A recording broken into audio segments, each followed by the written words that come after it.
Hej.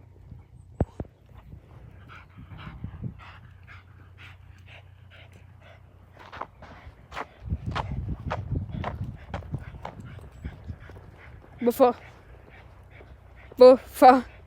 Hun kender vejen. Hun har ikke gået her før. Det er i hvert fald længe siden, hun har gået her. Og hvorfor kender hun vejen? Det er nok, fordi vi skal hjem til mormor, og det er hendes yndlingsperson. Og så morfar. Altså mormor og morfar. Altså min mormor og morfar. Fedt. Kom her. 4. Du skal herhen. 4. Godt. Nej, ikke over på den tid.